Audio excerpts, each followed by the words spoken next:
All right, good morning. It's April 1st, which means it is officially the first day of the second quarter. Today, we're going to decode three absolutely massive stories that are driving the market right now: a supercritical deadline in Iran, a one-year report card on tariffs, and a whole flood of new data on the labor market. Okay, let's dive right in. So, first things first, Q1 is over. Done. It was a pretty wild ride, and now the slate is completely wiped clean for a new quarter. And just how wild was it? Well, oil prices shot up a staggering 60% in a single month. I mean, that kind of volatility really sets the stage for what could be coming next.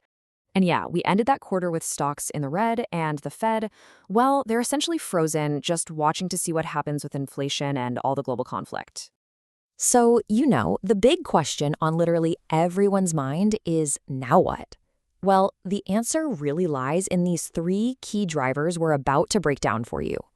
First up, Iran. There's a hard deadline just around the corner, and believe me, the clock is ticking. We are just 5 days away from that extended deadline the U.S. administration gave Iran to reopen the Strait of Hormuz. 5 days. That's it.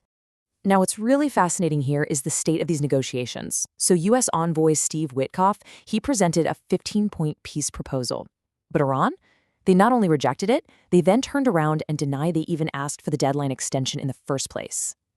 And their counterdemands, we're talking war reparations and total sovereignty over Hormuz, those are just complete non-starters for the U.S. and Israel.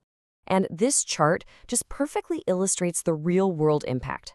Shipping through the Strait of Hormuz has plummeted from about 130 ships a day down to just 6.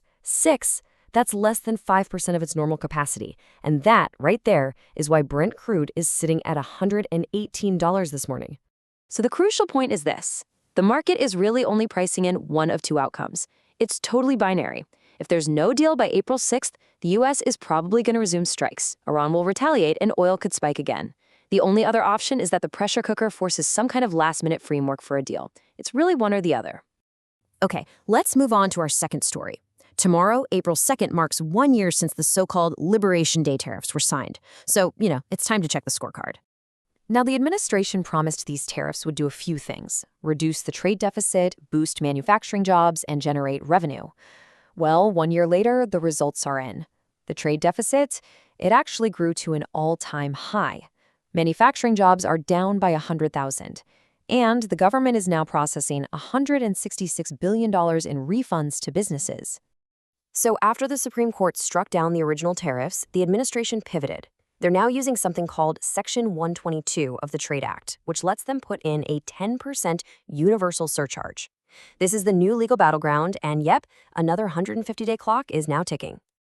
And that brings us perfectly to our third story, the economy. The second quarter is opening with a massive dump of data, and it's putting the entire U.S. labor market right under the microscope. Today, we get the ADP private payroll numbers. Just look at this trend. The pre-war average was around 170,000 jobs added a month. The forecast for March? Just 41,000. That is a really sharp slowdown. So what's this mean for the markets? Well, it means the safe haven bid is still very, very much alive. Gold is trading at $4,677 an ounce as investors are just looking for shelter from all this economic uncertainty. And here is why today's number is so critical. A weak ADP number today will cause expectations for Friday's official non-farm payrolls report, the big one, to absolutely crater. Today really does set the tone for the entire week. Okay, so let's pull all this together.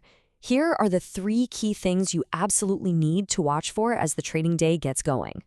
First, at 8:15 a.m. Eastern, watch that ADP number. If it comes in under 50,000, that confirms the slowdown is real. Second, you got to keep one eye on Iran headline risk. Any signal of a ceasefire or any kind of escalation is going to move oil instantly.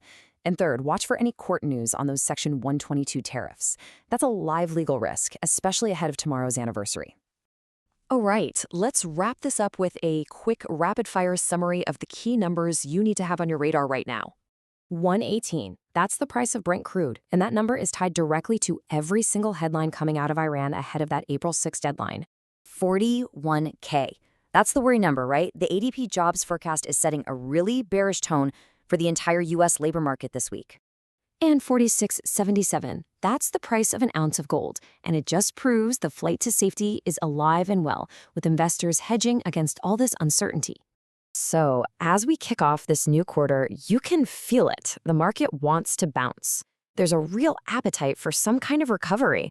But the defining question for the days ahead? Well, it's a simple one. Will Iran let it?